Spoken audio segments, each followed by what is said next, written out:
La peor noche de mi vida no fue cuando vi un cadáver abrir los ojos en la morgue. Fue cuando descubrí que el muerto llevaba 3 días intentando advertirme de algo que seguía escondido ahí abajo.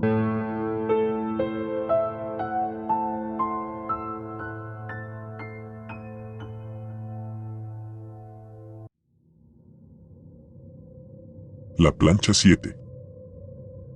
La historia ocurrió en el año 2014, en una pequeña morgue ubicada a las afueras de Mazatlán.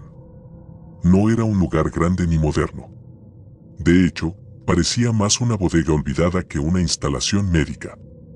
El edificio estaba pegado a una funeraria antigua que llevaba décadas funcionando, y quienes trabajaban ahí decían que el sótano había sido construido mucho antes que el resto del inmueble. Yo entré a trabajar como auxiliar nocturno porque necesitaba dinero urgente. Mi esposa acababa de dar a luz y las deudas me estaban ahorcando. Nunca pensé quedarme mucho tiempo ahí. Solo quería aguantar unos meses. La primera semana fue tranquila. Limpiar instrumentos, mover cuerpos, llenar reportes y preparar café para los médicos forenses. Lo normal. Pero desde mi llegada noté algo raro. Nadie permanecía mucho tiempo trabajando ahí. El velador llevaba apenas 4 meses. Una recepcionista había renunciado 2 semanas antes. Incluso uno de los médicos tenía fama de desaparecer durante días enteros sin avisar. Cuando preguntaba por qué había tanta rotación, todos evitaban responderme. Solo me decían lo mismo. No te encariñes con este lugar. Al principio pensé que eran bromas para asustar al nuevo. Hasta aquella madrugada. Eran cerca de las 2 de la mañana cuando llegó una camioneta negra sin placas. Recuerdo perfectamente el sonido de las llantas sobre la grava mojada. 3 hombres bajaron cargando una bolsa mortuoria. Ninguno vestía uniforme. Tampoco parecían familiares. Traían armas. El médico de turno, un hombre llamado Barragán, salió nervioso a recibirlos. Yo observaba desde la puerta del almacén mientras fumaba un cigarro. Uno de los sujetos tomó al doctor del brazo y le dijo algo al oído. Nunca olvidaré la cara que puso. Era miedo puro. Metieron el cuerpo directamente al área fría sin registrarlo. Eso era ilegal. Cuando los hombres se fueron, Barragán comenzó a beber café como loco. Tenía las manos temblando. En un momento se dio cuenta de que yo lo observaba y me ordenó que limpiara la morgue vieja del sótano. Nadie usaba ese lugar. Decían que estaba clausurado por humedad. Bajé con una lámpara y una escoba sintiendo un frío extraño en el estómago. El sótano olía a drenaje viejo y formol rancio. Había manchas oscuras en las paredes y varias planchas metálicas cubiertas con lonas. Mientras barría, escuché algo. Un golpe. Suave. Seco. Como si alguien hubiera pateado metal desde adentro. Me quedé inmóvil. Volvió a escucharse. Esta vez provenía de una de las cámaras refrigerantes abandonadas. Pensé que era una rata o una tubería.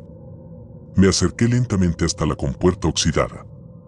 La puerta estaba entreabierta apenas unos centímetros. Y entonces sentí el olor. Era insoportable. Un hedor dulce y podrido que me revolvió el estómago. Cuando alumbré el interior con la lámpara vi algo que todavía me despierta sudando por las noches. Había uñas humanas pegadas por dentro de la puerta. Docenas.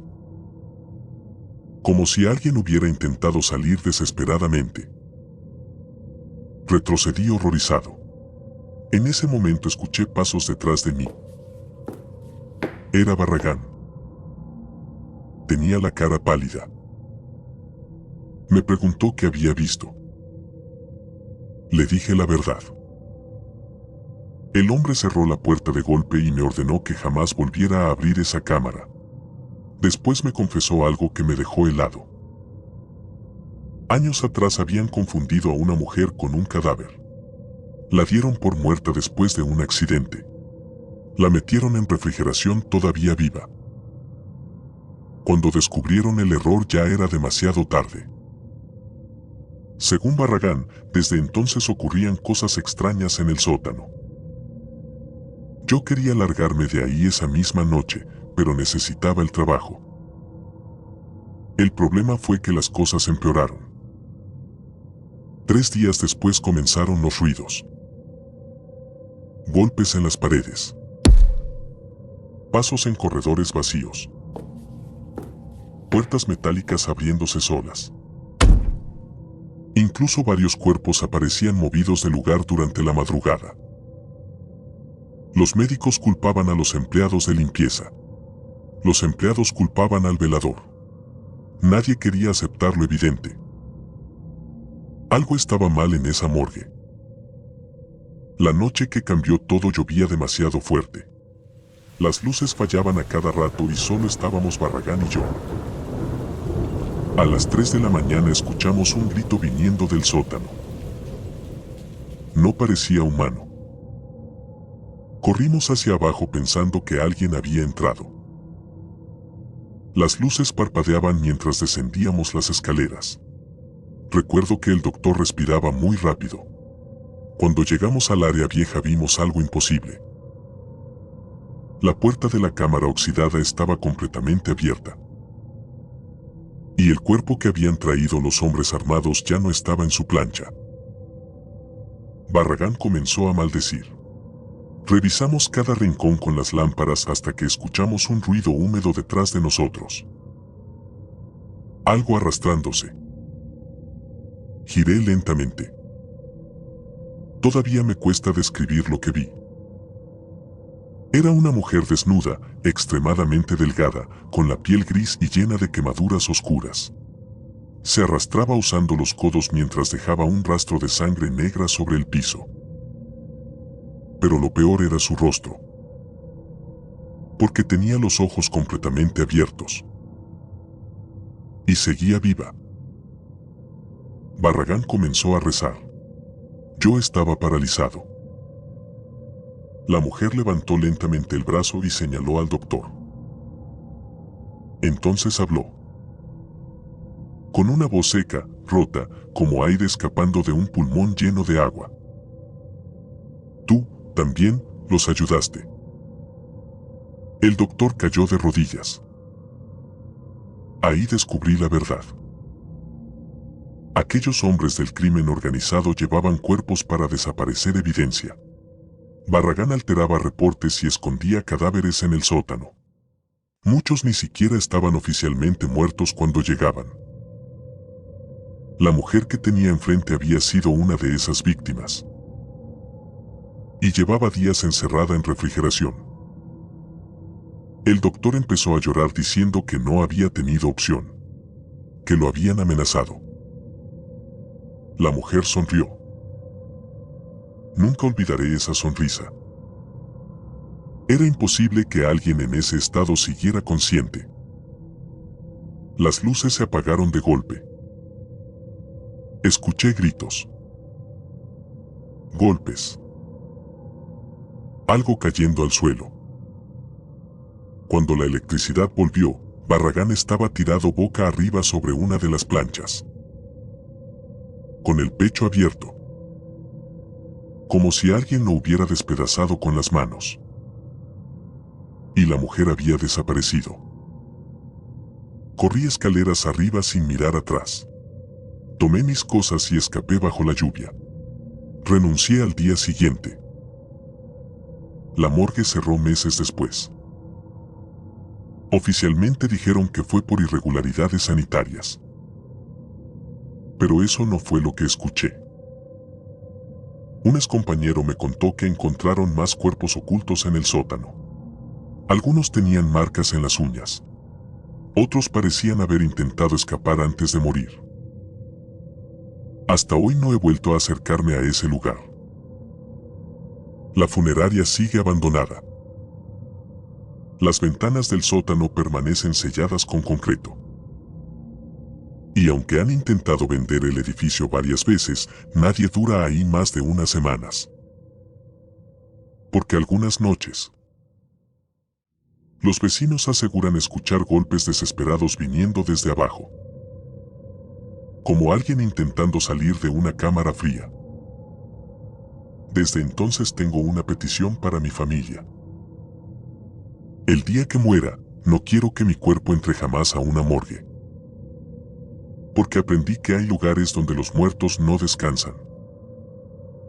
Y otros, donde algunos todavía siguen despertando.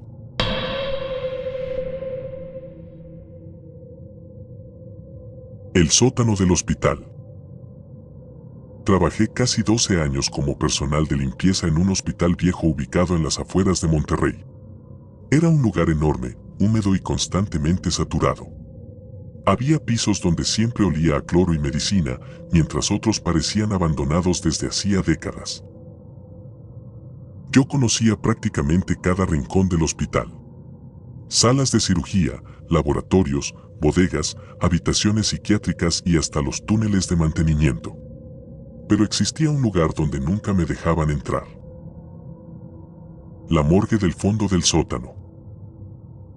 No me refiero a las cámaras normales donde dejaban cuerpos antes de que fueran reclamados. Hablo de otra área más escondida, ubicada detrás de unas puertas metálicas al final de un pasillo angosto. Muy pocas personas tenían acceso ahí. El tanatólogo encargado era un hombre llamado Eliseo Robles. Alto, callado y extremadamente reservado. Nunca convivía con nadie. Entraba a trabajar de noche y salía antes del amanecer. Incluso algunos doctores evitaban acercársele. Con el tiempo comenzaron a circular rumores. Que Eliseo hablaba solo dentro de la morgue. Que llegaban cuerpos sin registro. Que algunos cadáveres desaparecían antes de ser entregados a las familias. Pero en un hospital siempre existen historias así. Uno aprende a ignorarlas para seguir trabajando. Hasta aquella noche de noviembre del 2011. Llovía demasiado fuerte. Recuerdo que varias áreas del hospital se habían inundado y faltaba personal. Cerca de las 11 me avisaron que uno de los empleados de limpieza se había enfermado y necesitaban que yo cubriera el sótano. Acepté sin pensarlo mucho. Me dieron las llaves y me dijeron algo que todavía me incomoda recordar. Si escuchas algo en la morgue del fondo, no abras. Pensé que solo intentaban asustarme. Tomé el elevador de carga y bajé. Apenas se abrieron las puertas sentí un frío extraño. No era normal. El aire parecía húmedo, pesado, como si respirarlo costara más trabajo. El pasillo del sótano era largo y estrecho. Las luces fluorescentes parpadeaban constantemente y el eco hacía que cualquier sonido se escuchara más lejos de lo que realmente estaba. Comencé limpiando las primeras cámaras frigoríficas. Todo parecía normal hasta que llegué al final del corredor. Ahí estaban las puertas metálicas. Viejas. Oxidadas. Y ligeramente abiertas. Eso me incomodó de inmediato porque, según sabía, siempre permanecían cerradas con llave. Me acerqué pensando que quizá Eliseo seguía trabajando, pero entonces noté algo raro. Había marcas en el piso. Como si hubieran arrastrado algo pesado recientemente. Y no era una sola marca. Eran varias. Entraban y salían de aquella morgue. Empujé la puerta lentamente. El olor me golpeó al instante. No era el típico olor de formol o químicos. Era algo mucho peor. Un aroma dulce y podrido que me revolvió el estómago. La morgue era más grande de lo que imaginaba. Había 6 planchas metálicas, varias cámaras refrigerantes y estantes llenos de frascos antiguos. La luz principal estaba apagada y solo funcionaba una lámpara pequeña sobre una mesa. Entonces escuché un sonido húmedo, como alguien respirando con dificultad. Me quedé inmóvil. El ruido provenía del fondo. Avancé lentamente hasta que vi algo debajo de una sábana. Un cuerpo. O al menos eso pensé. La tela se movía apenas. Retrocedí de inmediato creyendo que la persona seguía viva, pero en ese momento escuché pasos detrás de mí. Era Eliseo. Nunca olvidaré cómo me miró. No parecía molesto. Parecía asustado. Me preguntó qué hacía ahí abajo. Le expliqué lo del turno y noté que observaba constantemente el cuerpo cubierto. Entonces ocurrió algo que todavía hoy me cuesta explicar. La sábana volvió a moverse. Pero esta vez de forma violenta. Como si algo debajo estuviera convulsionando. Eliseo corrió hacia la plancha y sostuvo el cuerpo con fuerza mientras me gritaba que saliera de ahí. No esperé otra orden. Subí al primer piso casi corriendo y esa noche no regresé al sótano. Al día siguiente pregunté discretamente sobre Eliseo. Una enfermera vieja me contó algo perturbador. Años atrás, durante una contingencia por violencia en la ciudad, comenzaron a llegar cuerpos mutilados constantemente. Muchos no eran identificados. Según ella, Eliseo empezó a obsesionarse con reconstruir cadáveres para devolverles dignidad. Pero con el tiempo dejó de hacerlo por compasión. Comenzó a disfrutarlo. Decían que pasaba horas encerrado trabajando con cuerpos incompletos. Cosía partes humanas, reconstruía rostros y hablaba con los muertos como si siguieran vivos. No quise creerlo. Hasta 3 noches después. Volví a cubrir el turno del sótano porque necesitaba el dinero. Me convencí de que lo ocurrido había sido mi imaginación. A la 1 de la madrugada se fue la luz por completo. Solo quedó encendida la planta de emergencia del pasillo. Y entonces escuché algo. Golpes. Lentos. Metálicos. Venían desde la morgue del fondo. Intenté ignorarlos, pero comenzaron a escucharse más fuertes.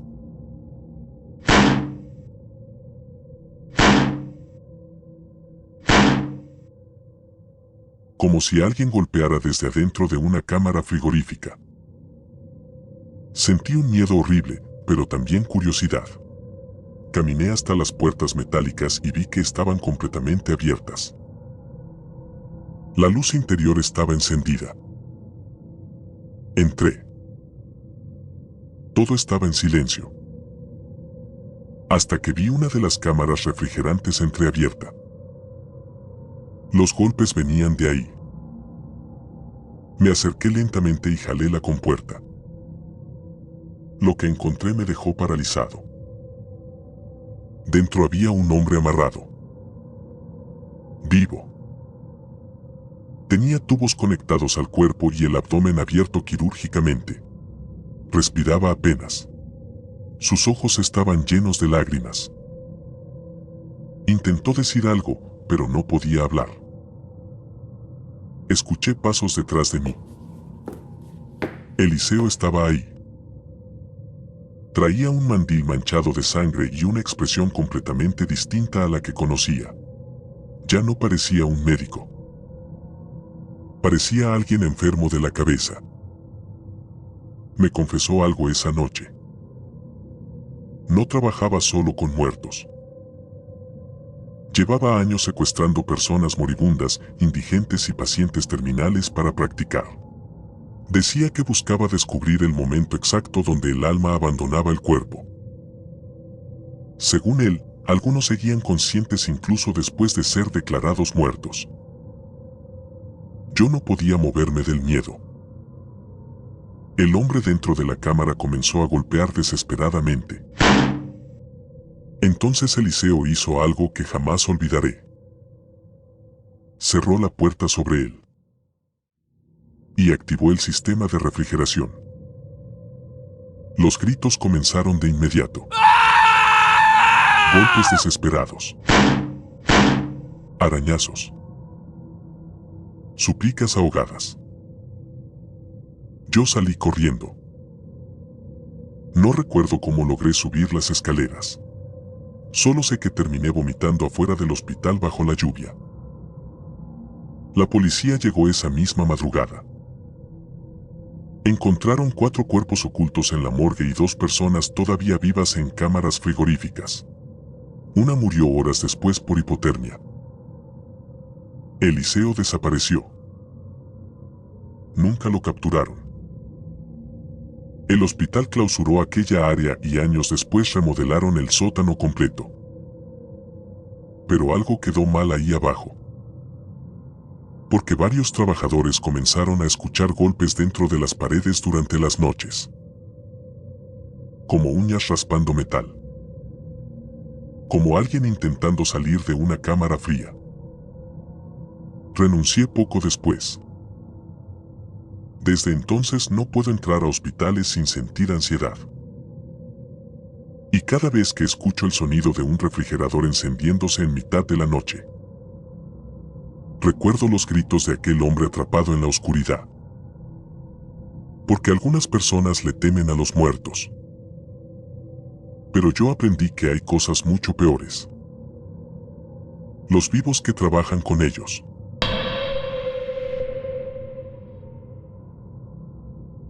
La madre de la gaveta 14. Nunca quise trabajar en una morgue. Entré ahí por necesidad en el año 2009, cuando el Hospital Regional de Toluca comenzó a contratar personal nocturno para mantenimiento y vigilancia. Mi trabajo consistía en limpiar pasillos, mover camillas y asegurarme de que las áreas restringidas permanecieran cerradas durante la madrugada. No era agradable, pero pagaban bien. Además, con el tiempo uno se acostumbra al olor de los químicos, a la sangre seca en las ruedas de las camillas y a los silencios incómodos de los hospitales durante la noche. Lo que jamás pude soportar fue la morgue. Estaba ubicada en el nivel subterráneo, debajo del área de urgencias. Había que bajar por un elevador viejo que rechinaba demasiado y luego caminar por un corredor largo donde las luces parecían apagarse por segundos aunque nadie tocara el interruptor. Aquel lugar siempre se sentía distinto al resto del hospital. Más frío. Más pesado.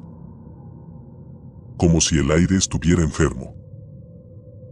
La mayoría de los empleados evitaban bajar solos. Algunos aseguraban escuchar pasos cuando no había nadie. Otros decían que las gavetas metálicas se abrían durante la madrugada. Yo nunca creí esas cosas. Hasta que conocí a Esteban. Era el tanatólogo principal de la morgue. Tendría unos 50 años y llevaba casi 2 décadas trabajando ahí abajo. A diferencia de los demás médicos, él siempre se mostraba tranquilo. Demasiado tranquilo. Nunca levantaba la voz. Nunca parecía cansado.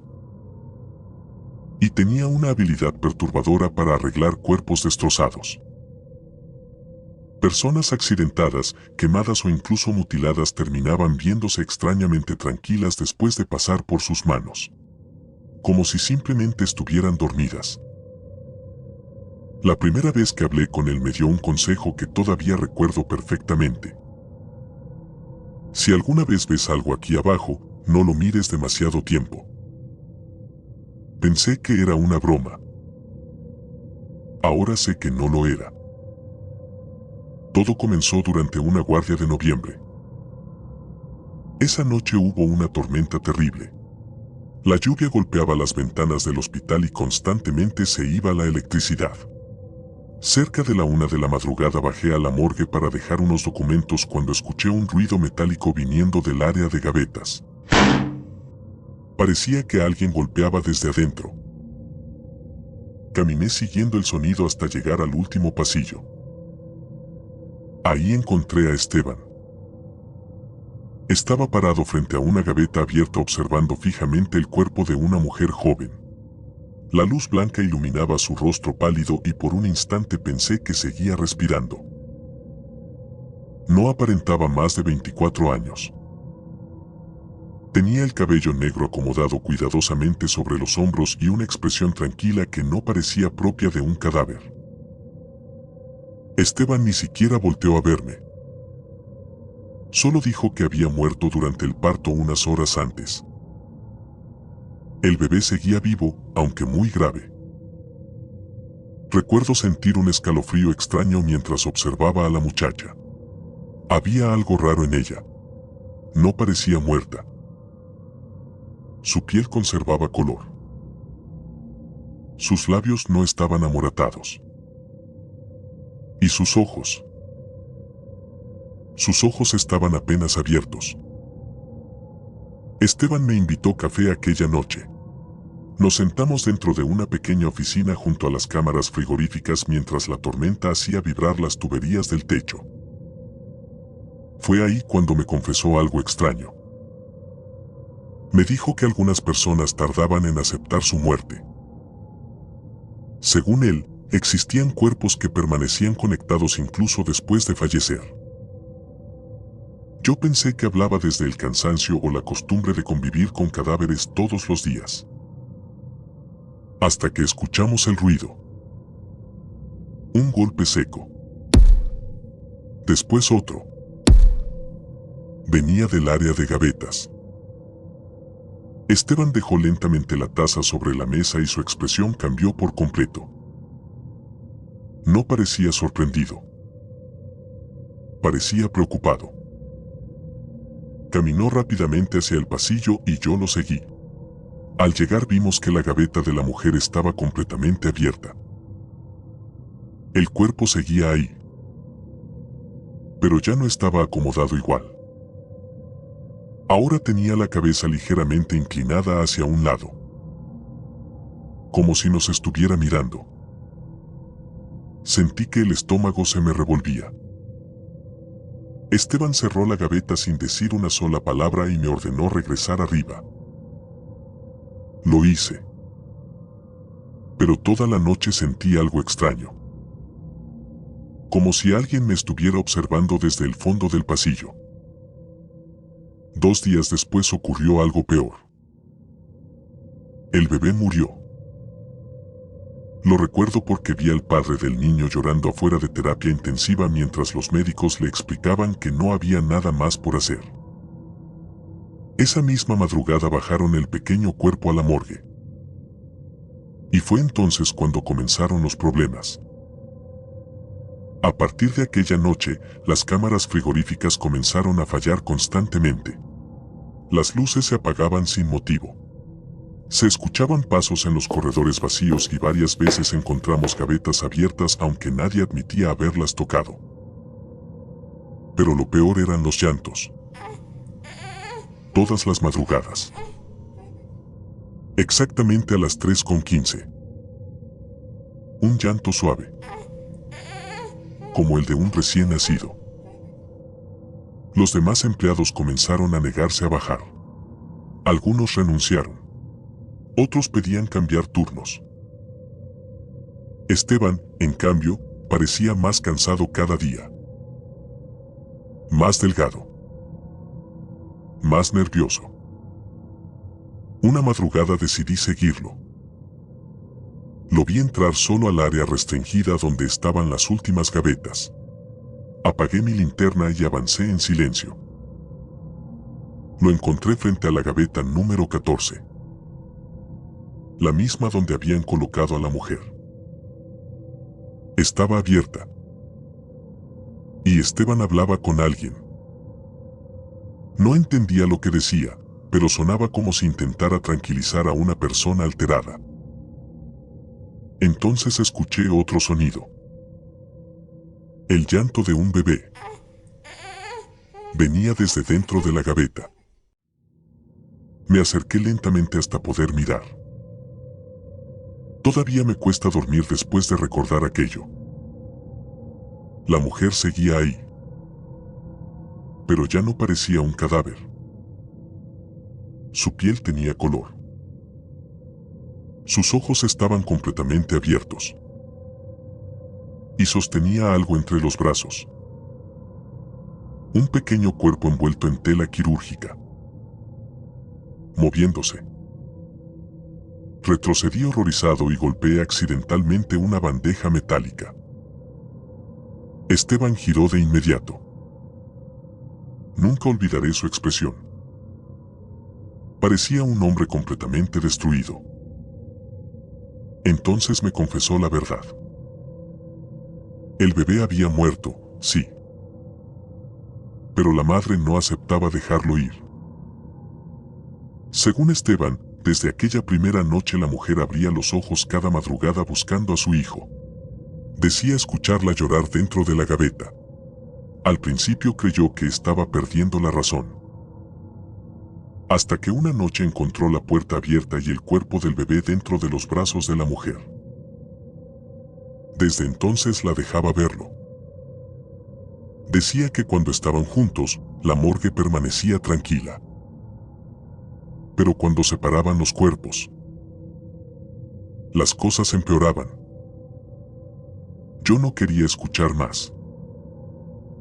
Quise salir corriendo, pero en ese momento el bebé comenzó a llorar más fuerte. Y la mujer movió lentamente la cabeza hacia mí. Sus ojos estaban llenos de lágrimas negras. Entonces habló. Con una voz débil, húmeda y quebrada. No me lo quiten. Las luces se apagaron de golpe. Escuché gavetas abrirse alrededor. Golpes. Arañazos. Llantos. Cuando la electricidad volvió, Esteban estaba tirado en el suelo. Muerto. Tenía los ojos abiertos y una expresión de terror absoluto. La gaveta 14 estaba vacía. Jamás encontraron los cuerpos de la mujer ni del bebé. El hospital inventó una historia sobre robo de cadáveres para evitar problemas legales. Clausuraron esa sección de la morgue y remodelaron todo el sótano meses después. Yo renuncié esa misma semana. Nunca volví a trabajar en hospitales. Pero hay algo que todavía me persigue. Porque algunas noches, exactamente a las 3:15 de la madrugada, escucho el llanto de un bebé dentro de mi casa. Y después, el sonido metálico de una gaveta abriéndose lentamente. Comunidad, hasta aquí llegamos con este inquietante relato ocurrido en las profundidades de aquella morgue olvidada. Una historia que nos recuerda que hay lugares donde el miedo no termina cuando alguien muere, porque algunas almas simplemente se niegan a abandonar aquello que aman. Ahora quiero leerlos a ustedes en los comentarios. Si hubieran escuchado el llanto de ese bebé dentro de la gaveta, ¿se habrían acercado o habrían salido corriendo de inmediato?